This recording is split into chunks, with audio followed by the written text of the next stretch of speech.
Okay, 10:30. Let's do this. So, hi everyone. I hope you're out there.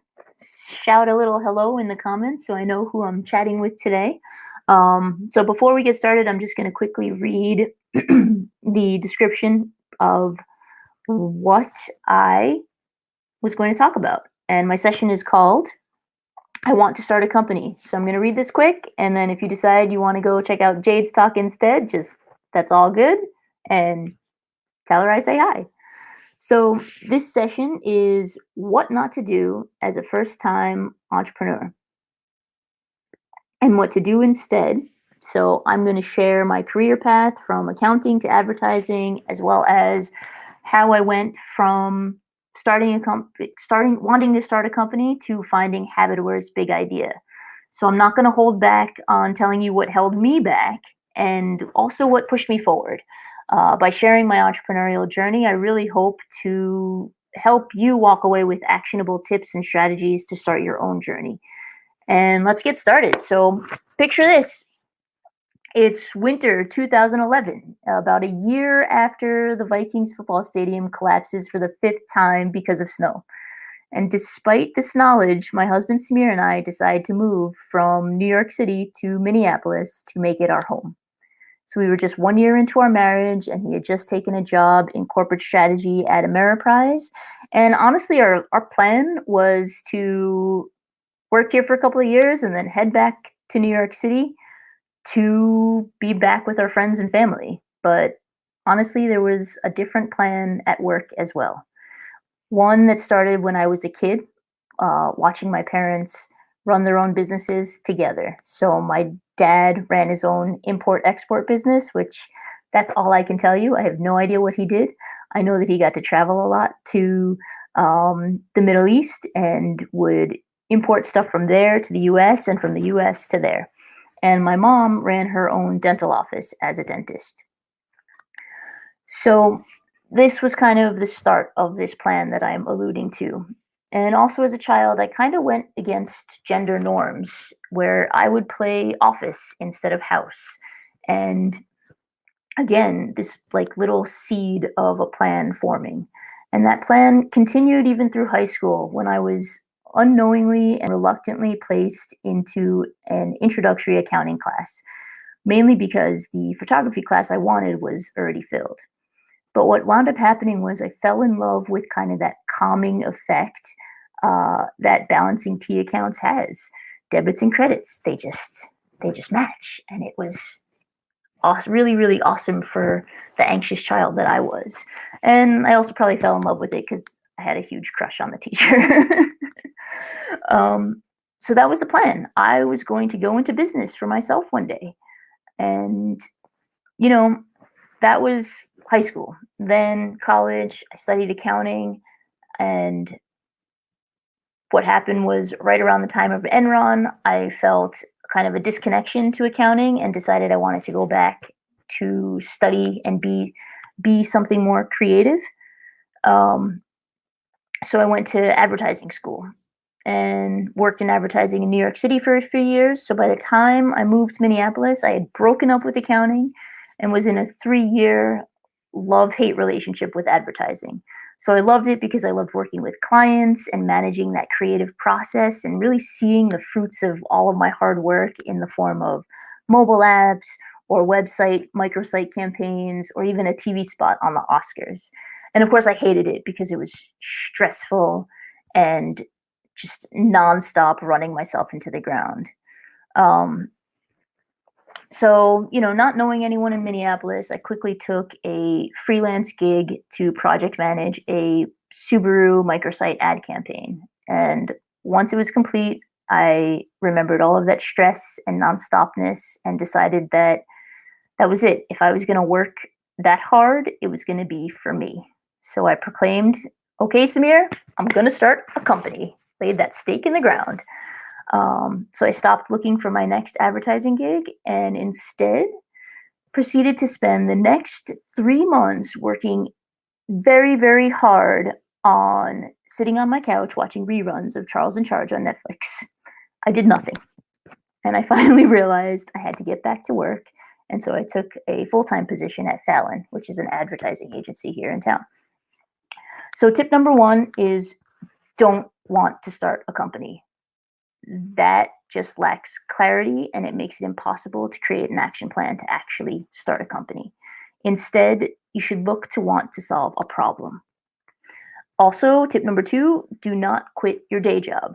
Uh, it's not just the money aspect of things, but also your mind just goes numb when you don't challenge it. And when you sit in front of a TV screen or a computer screen, just taking in mindless content. If you want to start a company, you need to be exercising your critical thinking. You need to be challenging yourself. And so don't quit your day job because it's still going to give you that bit of opportunity to challenge yourself, to be doing something, and to be doing something else while you're thinking about your problem you're trying to solve, kind of in your subconscious. So at Fallon, I met a bunch more awesome people in the advertising world, including Marty Weatherall, who was then their director of innovation. And he shared with me this awesome website called tech.mn. And that was it. I was kind of hooked on, watching the news stories about startups in there, but really seeing all the events. So to make friends, we were new here, we didn't have friends. I started going to tech and entrepreneurship meetups. And as a digital producer in the advertising industry, I really wanted to get to know and understand what new technologies were about happening so that we could try to infiltrate some of that stuff into the campaigns we were doing. And really, I was just looking for like-minded community. And I still had that desire to start a company. So it all kind of worked together. But I really still didn't know where to start. So during this time, I also took online courses at Coursera. So one of the beautiful things about moving from New York to Minneapolis, ad agency culture, is that in New York, the hours start from 10 a.m. to 10 p.m. And in Minneapolis, it starts at like 8:39 to 6 o'clock. And people just have a different value system here of got to get home to my children. I know people would pop power back on at night, but it was just this different mentality, and it actually gave you this additional freedom to think and to create, and like time in the evenings to do something else. It was just amazing. So I got to take these online courses. So I took two courses. One is Stanford's A Crash Course in Creativity, which again just gets back to that learning to think critically, and another one called Human Computer Interaction, which was more about user interface and user experience and guiding people through this process of using a product intuitively. So for computer interaction, we had to draw wireframes for a computer-based solution to a problem we personally experienced. Now, I couldn't really think of anything major at that time, but one thing that I noticed when we moved to Minneapolis was all the car parks downtown had these little manila envelopes that said, "Put your money in the envelope and put it in the box," and that was the payment system. And that level of honesty would never have flied in New York City. I was just floored by that level of trust and honesty that I'm going to park here, I'm going to put cash in an envelope, it's going to go in this box. Only the people at the car park are going to access this box. It just boggled my mind. So I thought, duh, we need parking apps. How come no one has ever thought of this? I'm such a genius. So I started wireframing to complete this homework assignment. And then because I wanted to start a company, I started calling lots and lots and lots of car parks to do research and to see if they would give us the money to build something for them. And after the 10th busy signal, I realized my next tip, which I've forgotten what number I'm on, don't want to start a company. Don't just want to start a company, but want to solve a problem. And that was kind of tip number one. But the next part of that is don't just want to solve any old problem. You want to be passionate and connected to the problem you want to solve. And the truth was, I really did not want to spend the rest of my life dealing with other people's parking issues. So that right there, I knew that was not the company that I was going to start. I also realized tip number 2 plus 1, a 3, I guess maybe we're at. Um, I realized that your idea, your startup idea, is not unique. So, I didn't want to spend the rest of my life dealing with other people's parking issues, but thankfully other people did because now there's a bunch of them, right? So other people did have this idea. It's all about execution. And what really made it click for me that competition is okay is when I read Elizabeth Gilbert's book called Big Magic. So, in it, she kind of posits that when the universe wants an idea to come to fruition, it's going to plant the seed in multiple hearts and minds. And then from there, whoever has the effort and passion, I believe, then the doors open more and more easy for them to make that thing actually come to life. So in her book, she talks about how she had this desire and this idea for a book about a woman who was the secretary of the boss in this business, and there was some sort of conflict there, and she had to go to South America to resolve it. But then life got in the way for her. She said she had some issues with her husband and his passport and his visa, and something, just like life got in the way. So that seed that was planted in her heart, she didn't have the time for it. And then months later, she's sitting for coffee with one of her writer friends who says, "Oh, I just finished writing a book about a woman who works at this business, and there's this huge conflict, and the only way she can resolve it is by going to South America." And so the high level construct of this book was very similar. Obviously, the details were not, but that seed was planted in two different hearts. One person had more of a vision, had more of the time, had more of the energy to put to it, and made it happen. And the other one had a giant roadblock in her way. And that's okay because honestly, it led to Elizabeth Gilbert writing Big Magic instead and helping me deal with how I see competition now. So everything happens for a reason. That's going to be a tip later. We'll get to it. So that homework of doing these wireframes led to my next idea, which is really something that I had scribbled in a notebook a few years prior when I was living with my sister and her family, and she had two little kids at the time. So what I did was, being an avid reader of tech.mn, I signed up for Startup Weekend Twin Cities, and I think this was 2013 or 2014. And what I pitched was an idea for a mobile app that tried to solve the problem of kids being glued to their phones by using by basically helping them explore their city by going to different kid-friendly locations and taking photo scavenger hunt photos with their family and creating a photo book. And so that was what I had in my heart. And I pitched it at Startup Weekend and we won. And I thought that was the sign that I was going to start a company. Yep, that's right, Matt. That was when we first met. So you will hopefully remember the year because it's fuzzy for me. So my technical partner and I, we worked nights and weekends to build that first version of the app. We tested it, we scrapped it, we redesigned it, then we built that one. And I really had a lot of fun making Kid Around Town. Designing it was bringing me some joy, and so was talking with potential customers, and so was just going around Minneapolis, exploring this city that was new to us, that we were now making home. We should have been leaving by then, but it was becoming home. We had a 2-year-old, so exploring Minneapolis with him and getting information for the app while building my relationship with him. It was increasing my belief in the idea, and it was just validating. But ultimately, I believe what happened is I put too much weight on my shoulders, that I had to start a company, and I had a lot of fear of failing, and I had a lot of lack of self confidence. So I had no confidence. I had like negative amounts of confidence in my ability to design apps because I really didn't have formal training. All I had was that one class and what we all have in using our devices all day, which is learning by interacting and doing. So I just lost confidence in my ability, in my skills, in to even convince businesses to pay us to be in this app. We just kept getting no's and no's and no's. Or is it on Android yet? When we were still just starting out, it was heartbreaking. Um, it was defeating, and I really felt like not just that I was failing myself, but I was failing my business partner. I was failing Samir, failing my child. I was failing my dad, who passed away when I was 17. And, I'd put him on a pedestal of like this great businessman. I'm going to be a great business person one day.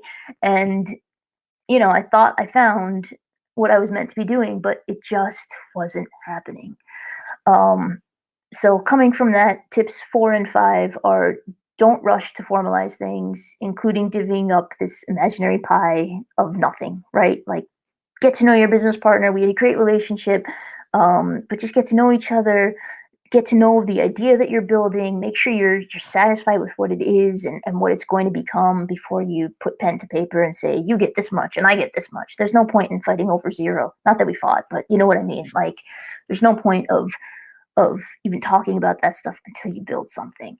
Um, and then what I came to realize later is I had so much fear of failing, but tip number 5 is there is no failure. Trust that everything is happening for a reason. So during Kid Around, that was an experience that was helping me develop my design skills and develop my confidence. And it was really when I started to connect and make friends in the Twin Cities startup community, like Matt, for example, and so many others at Fuel Collective. And many of those people have gone on to uh, invest in HabitAware or test our device prototypes with us or connect us to other people or advise our company, the work that we're doing now at HabitAware. So what is HabitAware? HabitAware is a mental health tech startup. It is formed out of my own personal need. I pull out my hair and it's called trichotillomania. And so the bracelet is a device that um, basically brings awareness to the behavior so that you can affect change. So HabitAware, and this all was organically happening as Kid Around was happening.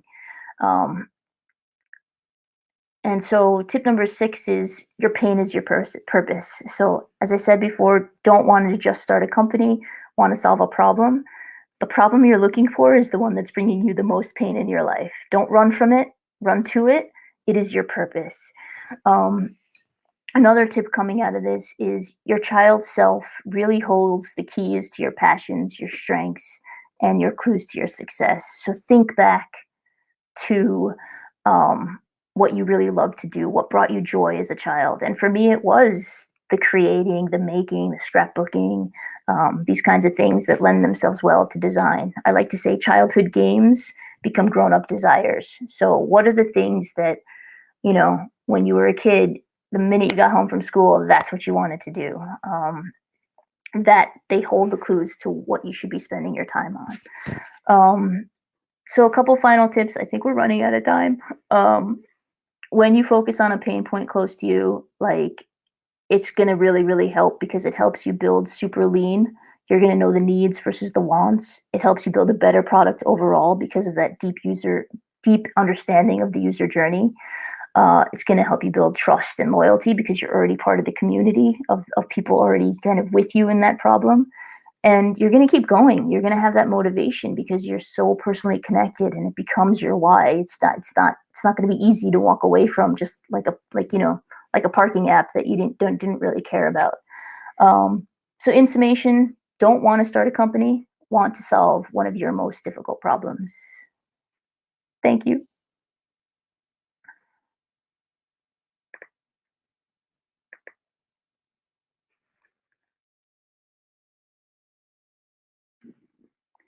And I'm just checking to see how much time we have left. Sweet.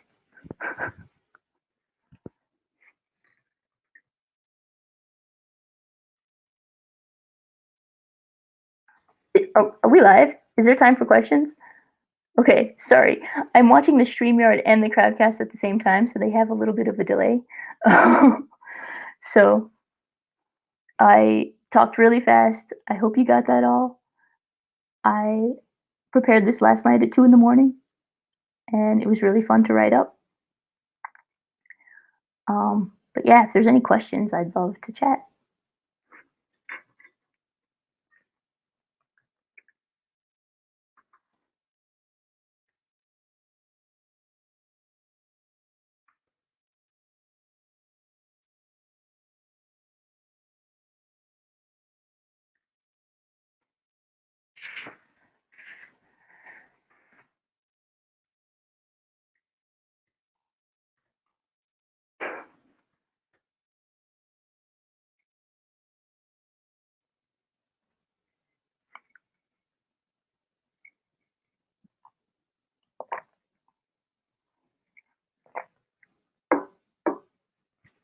Okay, so there's a question about how is HabitAware doing and how does it overlap with Fitbit or similar? Um, so HabitAware is doing pretty well. We just recently we're in process of launching a new product. Um, we are helping thousands of people around the world, have more than 1,000 um, psychologists, recommending our product, shipping to 60 plus countries. We just received a phase 2 research grant from the National Science Foundation and going to be putting out a blog post about that hopefully this week. So things have been, like I said before, the universe kind of guides and opens doors, and I can't stress enough or thank the Minneapolis Twin Cities startup community enough for all the little kind of doors opening, or just it's just been incredible to see the little kind of bits of luck and connection and things that have happened within the community itself to help us get the product out and into people's hands. Um, so and so what we do is we're pretty different from a lot of the other wearables out there in the sense that we have sensors in here that are for specific gesture detection and a patented algorithm that helps kind of detect those gestures and bring awareness to them. Someone else wrote, Andy, thank you for sharing. That is freaking hard to do. So high five, high for that. Alex, do you have business partners and how did you go from finding the right ones? So with HabitAware, yeah, we are 4 technical co-founders. Samir is on the business side. I'm on the marketing communication side. John is hardware engineering, and Kirk is software firmware engineering. So we kind of met organically, serendipitously. Again, like I was saying before, like the Twin Cities startup community. Um, and we worked, like I said, we worked nights and weekends. We tried to make something. We started to get to know each other, make sure we could work well together before we put stuff on paper. And it we had tried working with some other folks before that didn't work out. So it's just, you got to just sort of, it's like dating. Finding founders is like dating. You want to make sure that you get along at every level of being able to work together, being able to go grab a drink together, that kind of thing.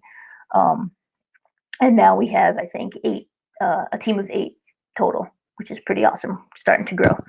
Um, Eric says, "Are you going to get bought out and make a fortune and move to a different project?" Hopefully one day. Right now, the vision and the mission is to still improve the product for people with these body-focused repetitive behaviors. We have I have high hopes of becoming kind of a behavior change company, so helping people with many different conditions for which this lack of awareness is paramount. And then, yeah, hopefully I think that's kind of the ultimate goal of anyone that says they want to start a company, is to get bought or to get, I'm always thinking of ideas of new projects and things. So yeah, we'll see what happens there. And Matt asks, what's one of the biggest challenges you've experienced since starting all of your businesses? Ooh, biggest challenges. Honestly, I think for me, I have, you know, trichotillomania, anxiety. I've had depression in the past. I feel like sometimes my biggest challenge is my own mind, is that I work myself up. Um, I think too far ahead in the future. Um, I think that actually has been like learning to quiet my mind, and this shutting this catastrophic thinking down, has been kind of the biggest challenge. And it's been pretty awesome to do, and to be working in mental health and realizing like your brain is like a layer. Like I peeled back the hair pulling disorder layer, and then the anxiety uh, became the prominent thing. And so now I've been working on that. And, I think that's really I think with anything in life, you are your biggest challenge. Your mind, um, keeping that mind clear and focused and positive is, it's hard to do because we live in a world where we're bombarded with negativity. So I honestly think that is the biggest challenge. Like everything else, like if you have control of that, then everything else, like Chinese New Year and your shipping dates get pushed and all this other shit like manufacturing woes or, customer complaints, like all that goes away because you have clarity of mind to know that you're on the right path and you have a plan and um that like, all that stuff just becomes chatter that you can quiet and you can say, yep, it's okay. It's happening for a reason. And hey, the manufacturing stuff, maybe it's happening because, hey, now we have time to actually test more of the product, and oh, we found a bug, and now when we ship, they're going to actually be proper product. Or, oh my God, all these customer complaints. Wait, now it's actually an opportunity for us to integrate a lot of this feedback into the next product and make it better and help more people. So I think if you have your mind focused, clear, not creating anxiety for you, then you can see these other challenges more clearly. And I think I'm out of time. I don't know.